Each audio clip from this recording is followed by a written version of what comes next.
confrontation with the West. A sitting African head of state has officially accused France of financing an attack on his country's main international airport. In a national address, Niger's military leader, General Abdourahamane Tchiani, has declared that the West is no longer fighting terrorism in Africa. It is actively fighting the Sahel itself. The whole European Union, all of Europe, the entire West that contributes, that participates in raising the funds to wage these wars in Niger, Mali, and Burkina. Do you think I am saying this merely out of a desire to speak ill of others? These are facts. According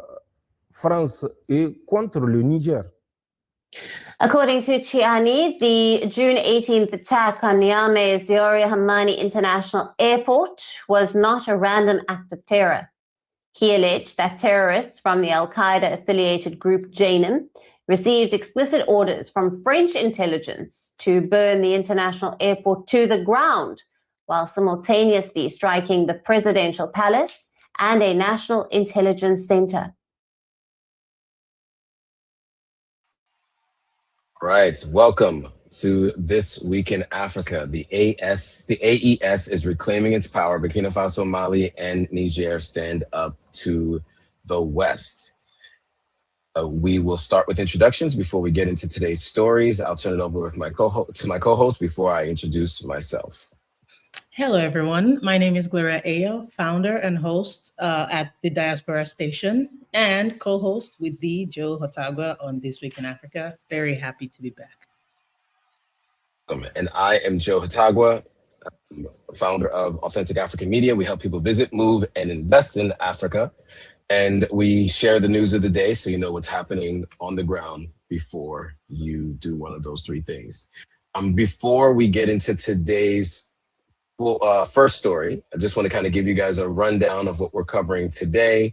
We are covering, of course, Niger, explicitly calling out France and other Western powers for their involvement in these guerrilla groups and the attacks on the AES. We also have a story coming out of the AES about the attempt to reshape the global narrative and host the 2032 Africa Cup of Nations in the AES. We have some stories for Trump's immigration. South Africa is taking on one of Trump's most controversial policies, and also the U.S. Department of Homeland Security issues a fine for illegal migrants in the United States. We will then talk about Zimbabwe's first plant to process clean energy. And then lastly, if we have time, we will talk about Nigeria-South Africa relations. Before we get to the rest of the stories, let's get back into today's story. As mentioned, Niger's leader, Tchiani, accuses France of supporting an attack on Niamey's main international airport, claiming that the West is waging a broader campaign against the Sahel. While the allegations have not been independently verified, France, of course, denies interfering in Niger's affairs. The accusations highlight a much deeper geopolitical struggle. As Niger, Mali, and Burkina Faso move further away from the Western influence, the alliance of Sahelian states is reshaping its security, economic, and diplomatic ties. From expelling French forces to strengthening links with Russia, the region is entering a new era of strategic competition. At the same time, France is developing stronger relationships around other countries on the continent of Africa, namely Kenya, Nigeria, Ghana, and others. So with that, we will get back into this video, share the rest of the story, and we will have some more commentary on the other side. To believe that those who came to the airport are terrorists fighting for a cause is to be extremely naive. It is France that financed, and we have evidence the airport will be attacked because France's survival is what is at stake. Emmanuel Macron once said, and I quote him, that he will not leave office with his tail between his legs before departing. He will settle scores with the putschists of Niger first, then those of the Sahel, namely Assimi Goïta and Ibrahim Traoré. None of these claims have been independently verified. France has repeatedly denied supporting armed groups or interfering in Niger's internal affairs. But this story is bigger than one speech, and it is bigger than attacks on an airport. For landlocked Niger, the Diori Hamani is far more than a transport hub. It is the country's main gateway to the world, a strategic military hub, and a critical piece of state infrastructure. So an attack there isn't just an attack on a building. It is an attack on the state itself. But perhaps the biggest shift wasn't that Tchiani accused France of the doing. It was how he described the conflict. Throughout his address, he barely spoke about terrorism. Instead, he described the Sahel as the front line of what he called a war of neo-colonialization. All right, we will leave it there. But Gloria, your thoughts on Tchiani explicitly calling out France and the West in this way? I think previously it had been inferred. I think it had been spoken about by Russian authorities, but this may be the first time in an address like this that that Niger has come out and specifically named France as their accuser of this attack. Yeah, and even though it's been inferences in the past, one thing has been consistent. Leaders of the AES have been saying the same thing. Pan-Africanists, I'm talking about true Pan-Africanists, Macron, Pan-Africanists throughout Africa have been saying the same thing. What France has done in response has been to deny the allegations. Like, of course, that's what you're going to do. But you spend far more energy trying to build relations in other parts of Africa than actually giving us proof that you're not, in fact, doing that, because that is really awful PR. And I expect that since you're such a Pan-Africanist, Emmanuel Macron, that you would want to prove to the people of Africa at the very least that, hey, prove to us that these things aren't true. These allegations have been going on for years. And in the midst of all the allegations, you still have countries like America courting the AES. So again, as we've said time and time again, when you look at the history of Africa, when it comes to France-Africa relations throughout history, it's not been positive. It's never been in the interest of the people. It's largely been in the interest of France. France never did anything for Africa because they just wanted to benefit the people of Africa. At the end of the day, even if they were doing things that looked like, oh, they're building infrastructure or whatever it is, largely it was for their own benefits. So now when you look at Niger has been a major supplier of uranium to France. And since the AES kicked France out, we've seen what has happened to France's economy. So there's a lot of desperation there, and that explains their going to other parts of Africa, Eastern Africa, etc., to court these leaders. You know, they're friends with even the Nigerian president. They're doing things to move to, because they know what is under the ground. They know the resources that Africa has. And again, without Africa, there's no France. That's just the proof there. And one thing I do appreciate, I heard the reference to the AES being the front line when it comes to Africans nationalizing their own assets, their own resources. When it comes to Africans fighting for their own sovereignty, you cannot deny that the AES is actually at the forefront of this, and that is why a lot of people throughout the world are rallying behind them. 100%. I don't even have much to add there. I think it just accept the fact that it does seem that the stances are getting bolder and more explicit in terms of who is to blame for these attacks. I think that there's been, as you mentioned, there had been inferences previously, and it had been communicated in broader terms about what they said was France and or the EU meddling in AES affairs. And of course, there had been other leaders in Russia in particular who had named France. But to see the specific naming of France and calling out the broader EU in this specific attack does seem to be new. And it does feel like they feel strongly enough about the evidence that they have in order to say that this was France in particular. So, we will keep an eye on this story and others as we go along, because this one is one that we, are going to want to keep you guys all updated on. Next, we move to another story in the Sahel, and this is really technically a more positive story. And this is just around sports and AFCON. For those of you who are unfamiliar with AFCON, that's Africa Cup of Nations. And it is a big deal in Africa. It is it is almost like the World Cup, but in Africa, right? So it's basically, the best of African teams compete to become the Africa Cup winner. You might remember the last Africa Cup ended in controversy, where Senegal actually won, but 3 months later, after an appeal, Morocco got the win. And, we're not going to go back through the story there. If you guys want to know more about what happened there, you can watch the older live stream that we did, where we spoke about this in detail on probably two live streams in a row when we were talking through all the details there. So you can check that out. But in the meantime, what is happening now is that Burkina Faso, Mali, and Niger are launching a historic Sahel bid for AFCON 2032. So basically, First Post is explaining how the three countries, which is now a confederation, are attempting to reshape the global narrative around the Sahel with a joint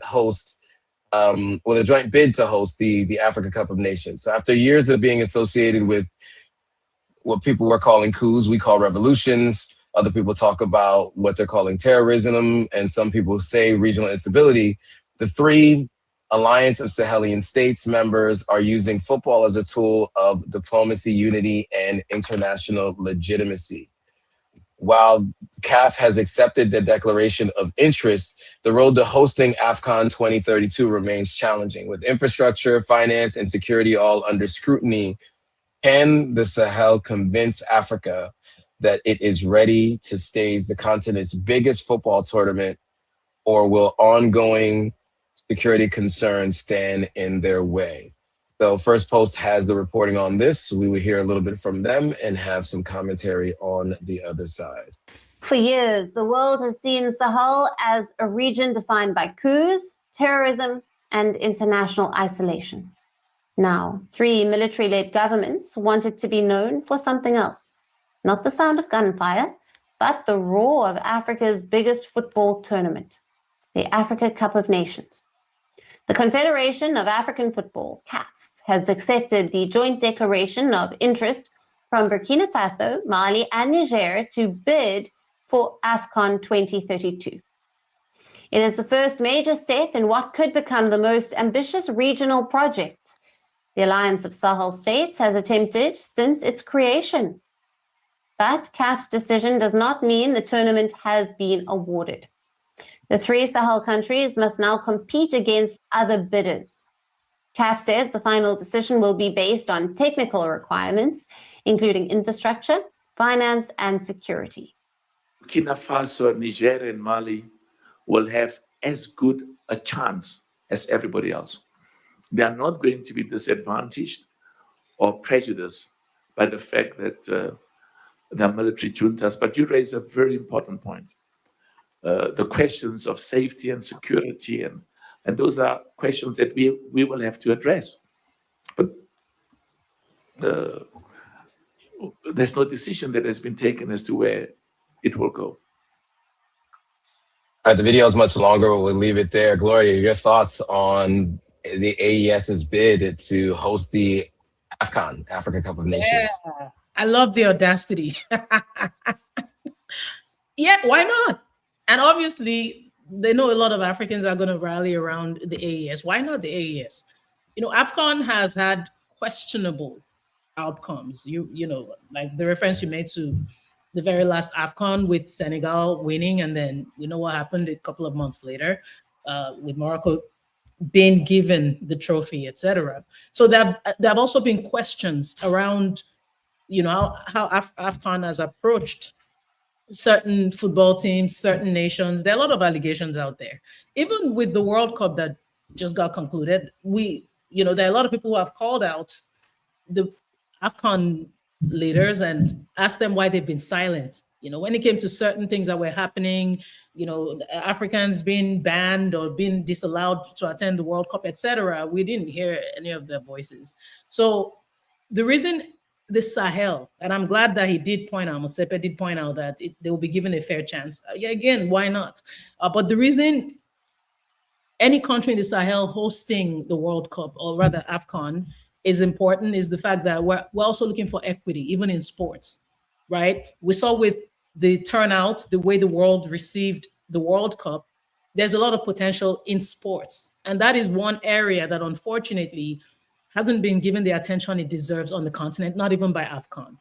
So to have countries that are neutral, as far as we know, that are neutral and can host and can ensure that they're able to, at least to some extent, control certain aspects of AFCON. Because if you're hosting, I guess you do have some kind of influence, and we know the Sahel absolutely does. So I would be very surprised if they get that approval, but I hope they do. I would be very surprised if they do. I mean, they did allow them to cast their bid, etc. But hopefully, because when you go to the Sahel, now we're talking sports. So the hope is for that to actually be allowed. Again, why not? Why not the Sahel? Yeah, I mean, there have been numbers of diaspora visiting the Sahel in groups and with zero reports of insecurity or issues. So it'd be interesting to see. I do wonder because, there's two things can be true, right? The government of Niger, Mali, and Burkina Faso have all blamed Western powers for their interference with some of these groups in country. And so I do think that there could be a legitimate fear that this would be an opportunity, if what they are alleging is true, for them to be able to utilize an event like this to further their messaging against the AES. Mm-hmm. And so if CAF is thinking about security, that might be one of the reasons why they would not move forward. And so we'll have to see. We'll have to see. I mean, I'm interested to see if it's considered. This is 2032, so we are talking, at least 6 years away from now. So there'll be another AFCON, at least one AFCON happening between now and then. And there's plenty of time to see what will happen. Now, I don't know how long before the actual event itself, the decisions are made. So we'll have to see, what changes can happen between now and then for, for the CAF group to make a determination. But we'll keep an eye on this and we'll let you know. Real quick, I want to shout out Jada for sending a donation. Shout out to Jada. She said YouTube won't let her mention or send a super chat mentioning the word for the robotic future. I presume that's AI.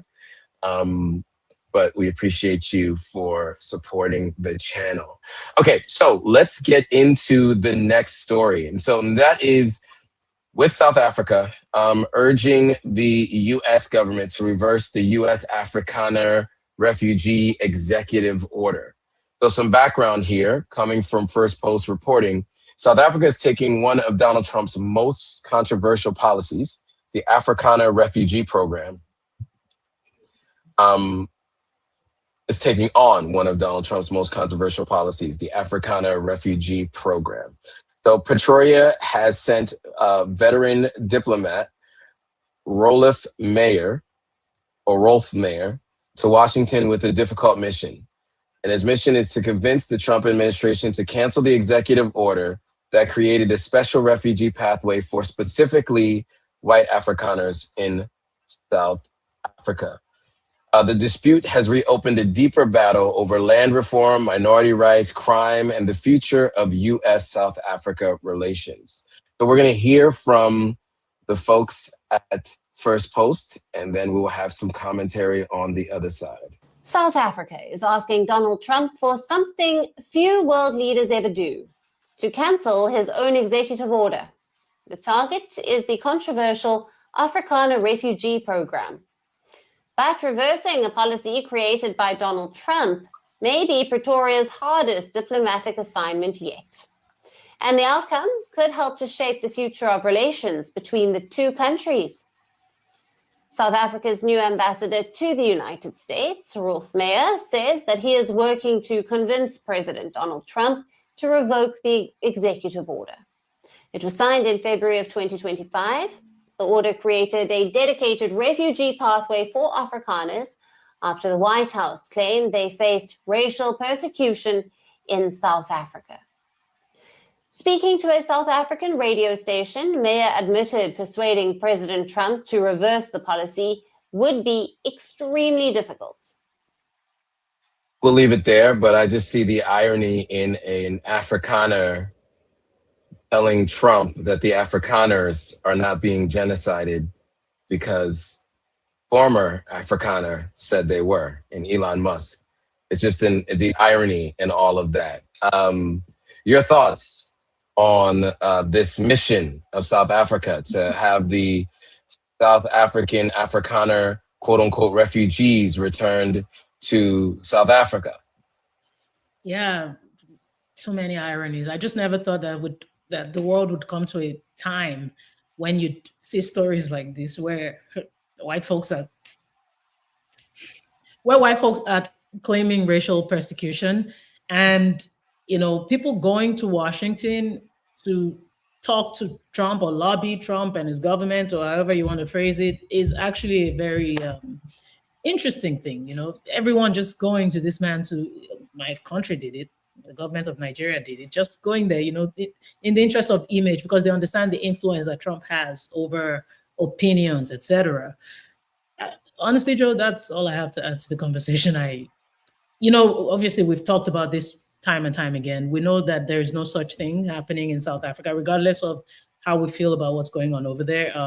We do know that that's absolutely never happened. It's never been a thing. Crime affects everyone, black, white, everyone in South Africa. So obviously that was a reach, and I would have expected the government to act. You know what I mean? Like, you stand on your sovereignty. I don't need to. They say a lot of things about the AES all the time. You don't see them going to Washington to try to change their opinions so that you can improve relations. They need you more than you need them. But again, our governments don't know what we have. So here we are. Yeah, and I think, and one thing I will add there is that I think that it's very clear, right? If you have a long-time political appointee in South Africa who happens to be an Afrikaner himself of Dutch descent, who is the ambassador to the United States, going and speaking to the White House about the fact that they should reverse the refugee program, it just shows that there isn't the genocide actually happening in South Africa. You have a representative from that group that is telling you to reverse it. Now, I'm of two minds on this one, right? Because, obviously that group is a voting bloc that can continue to vote for the Democratic Alliance in South Africa. And that continues to give the Democratic Alliance, which is a majority Afrikaner, Dutch descendant political group in South Africa. And that is probably the second most powerful political party in South Africa. And they are in the unity government with Ramaphosa's party, the former party of Nelson Mandela, which name is escaping me right now because I haven't had much sleep. The ANC. And so with that, I actually, thought it was interesting because one, you have now an understanding of what refugees go through when they come to the United States, because the American media has started to cover the complaints because it was people of European descent complaining about the refugee program. So they did shine a light on the refugee program in the United States. So for that, I'm grateful, even if it's for all the wrong reasons. Two, it has ushered out a lot of folks that are part of a voting bloc that would be likely voting for the Democratic Alliance to continue to keep them in power or close to power.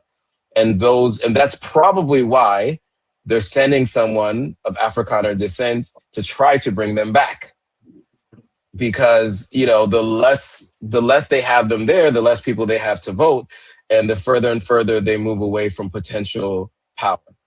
And so I'm of the opinion that, I'd love for them to stay in America. They decided to take America up on this offer. I'd like to see how they fare here in the United States and then also to lessen the size of that voting bloc in South Africa. So that's my viewpoint here. And I don't know if that's even controversial, but that to me, I think it's the best possible outcome in my opinion. Shout out to Jada. She had a note too. Our government do know what we have. They plan on digging up and splitting the profits with foreign instead of with our peoples. There you go. And shout out to Jada for another support, super chat. So with that, we will now, we are low on time. So we'll do one last story. Won't get a chance to talk about Tinubu and his potential snubbing of South Africa, Tinubu being the president of Nigeria. But we will quickly, actually, we will talk about it. We just won't play a video. So we'll talk about Zimbabwe first, opening its first lithium processing plant. Quickly, we'll respond to that. And then we'll also talk about South Africa, but we won't play the video on that. So Zimbabwe's first plant to process clean energy metal lithium, of which it's Africa's top producer. So lithium is the number one producer of lithium in Africa is Zimbabwe, and they are now launching its first plant to process clean energy metal lithium. It's up and running, and a milestone that is expanding the drive to stop wholesale export of raw materials and wealth. So basically starting to do the process of refining on continent before it leaves the continent, which is something that we have been talking about for a while on this platform and through these live streams. Do you have any thoughts on Zimbabwe obviously launching this first plant to process clean energy? And this story came from African News. Since we don't get a chance to actually watch the video, I do want to shout them out for reporting on this. But your thoughts on that? Yeah, it's basically what we want. I think about trade, not aid. And in as much as, the way the whole aid situation was handled, we didn't care for the process with which it was handled. I do hope that governments are forced to go back to the drawing board and learn steps towards sovereignty. The Sahel does it all the time. So we have, as Jada rightly pointed out, the governments do know what we have. Thank you for that, Jada. They do know what we have. But now we want, in you now standing on our sovereignty, we want the people to also benefit from that. So I'm curious and I'm interested in knowing how this develops.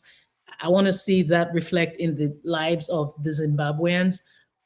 You're there to serve the people, so hopefully that reflects in their lives. Yes, that is the hope. And I'll just say, look, we, as mentioned before, this has been what we've been wanting to see for a long time, right? We've reported on Dangote opening up a refinery in Nigeria.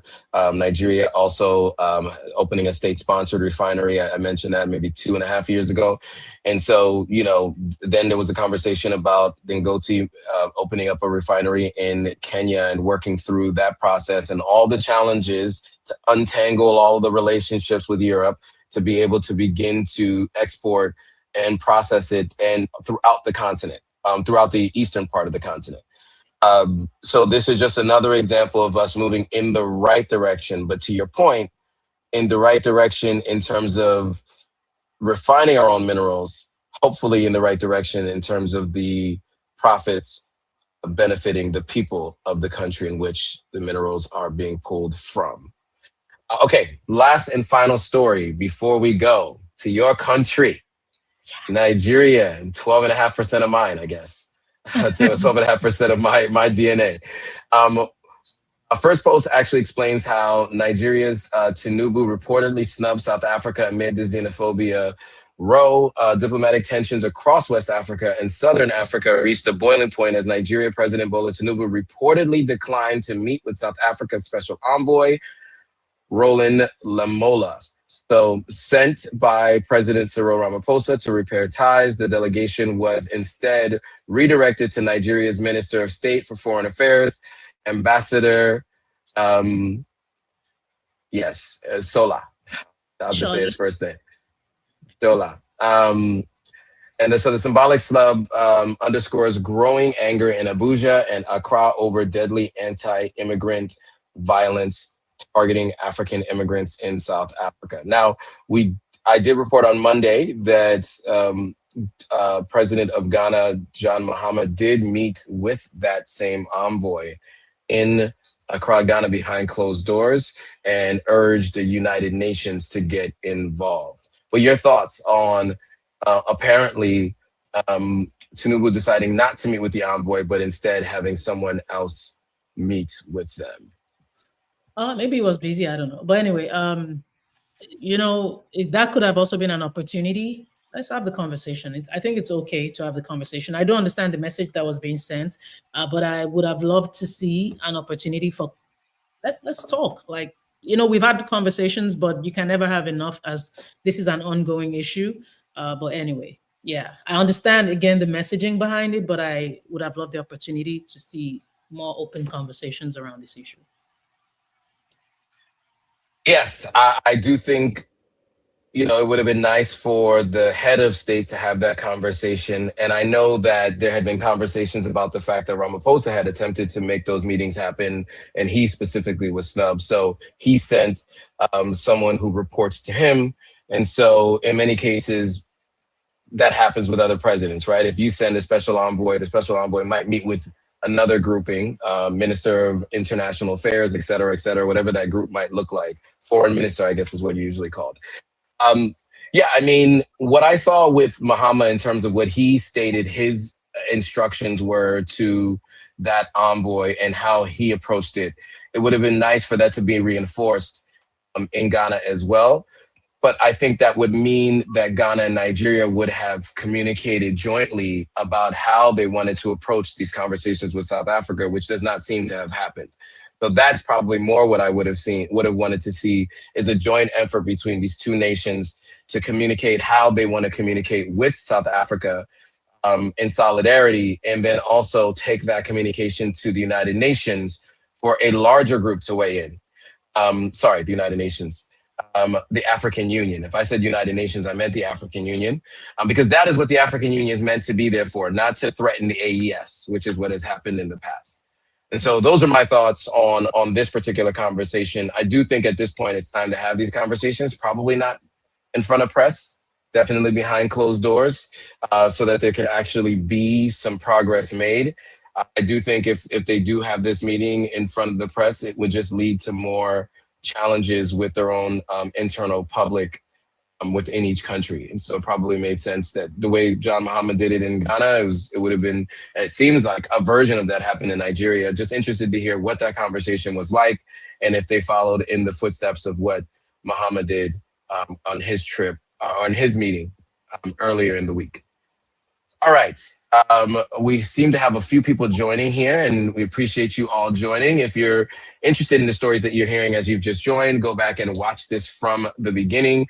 We are live every Thursday for This Week in Africa, every Monday for either Pan-African Perspectives on one Monday, and then the following Monday, This Week in Ghana. And then every other Sunday, as of right now, we are doing This Week in Sierra Leone. So we will be planning to do more. Stay tuned. If you haven't already, hit that subscribe button, hit that notification bell, so you're notified every time a new video comes out. Make sure you follow Gloria Ayo across all platforms and Diaspora Station across all platforms. And I'll be remiss if I did not mention, today is the last day to enter the contest to be able to earn a free trip to Ghana. You want to go to ito.authenticafrican.com for the link and you will be directed for how you can enter. Today is the last day. We will be doing a trip at the end of the year, and I will be there to meet those people in person. With that, thanks for watching. We'll see you guys all soon. Bye, guys. Bye.